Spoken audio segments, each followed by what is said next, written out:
everyone, and welcome back to the channel. Today I'm in the Canton of Obwalden, standing on the summit of Stockkreuz. To get here, I started the hike from Fluonalp, which I reached by following the scenic Panoramastrasse from the village of Giswil towards Glaubenbielen Pass, on the road leading to Sörenberg. Over the next few minutes, I'll take you along the entire route from Stockkreuz to Schafnase, following a demanding T5 ridge hike that remains surprisingly little known, despite offering some of the finest scenery in this part of central Switzerland. From Fluonalp, it takes around 30 minutes to reach Stockkreuz. From here, I leave the marked trail behind and continue towards Giswilerstock along an unmarked path. The route to the summit takes about 20 minutes and follows easy, straightforward terrain. Giswilerstock offers a fantastic viewpoint over Lake Lungern, the surrounding villages, and the mountains that define this part of Obwalden. From here, you also get an excellent perspective of the entire Fluonaulp-Massiv, including Rossflue and our next destination, Schafnase, connected by the narrow ridge we'll be following shortly. Let's take a moment to enjoy the views, and then we'll continue on to the ridge that links Giswilerstock with Schafnase. This is actually my second time on this ridge, and I should also mention that this footage was filmed quite some time ago. For one reason or another, it never made it onto YouTube. I finally decided to change that, because even though this isn't a particularly well-known hiking destination, that's exactly what I like about it. It's quiet, uncrowded, and has a character that's becoming harder to find. So I thought it was worth sharing this place with all of you.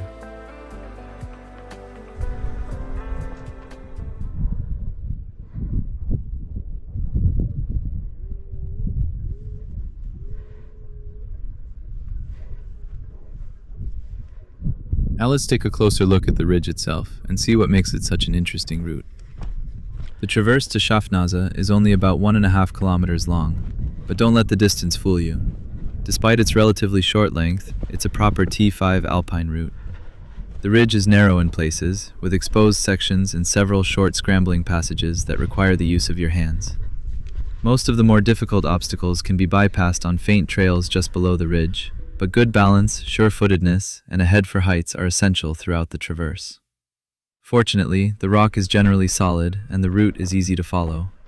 The biggest challenge here isn't the climbing itself, but the exposure, the steep terrain, and a few narrow sections where the ridge drops away on both sides. That's where experience and confidence in this kind of terrain really make a difference.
Despite offering such a rewarding traverse, this ridge remains surprisingly quiet.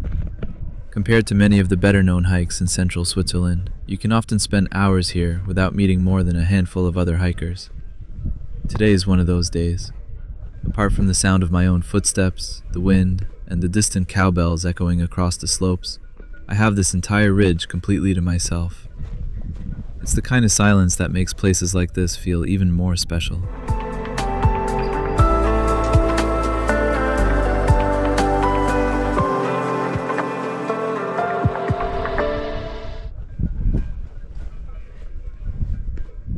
From this angle, you can really appreciate the character of the ridge. The exposure becomes much more obvious, with steep slopes dropping away on both sides, and only a narrow line to follow. This is one of those places where every step deserves your full attention.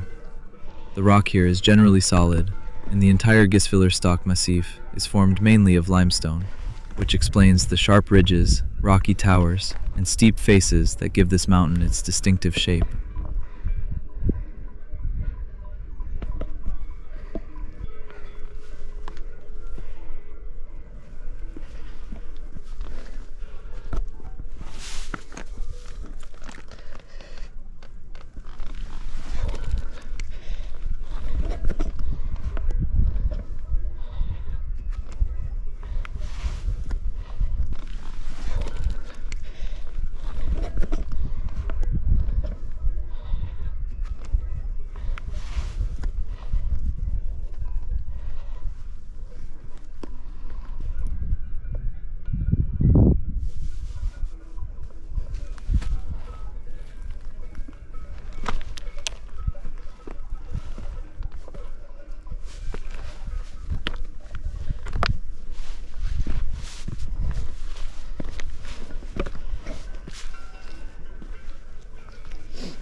The most demanding part of the hike is now behind us.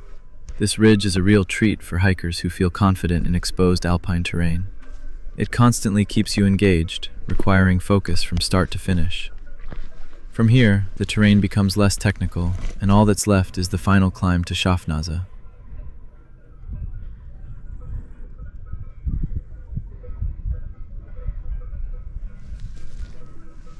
One last look back at the ridge we've just crossed. From here, it's easy to appreciate the line of the traverse and just how exposed some of those sections really are. Now it's time to enjoy the well-earned views from Schafnase.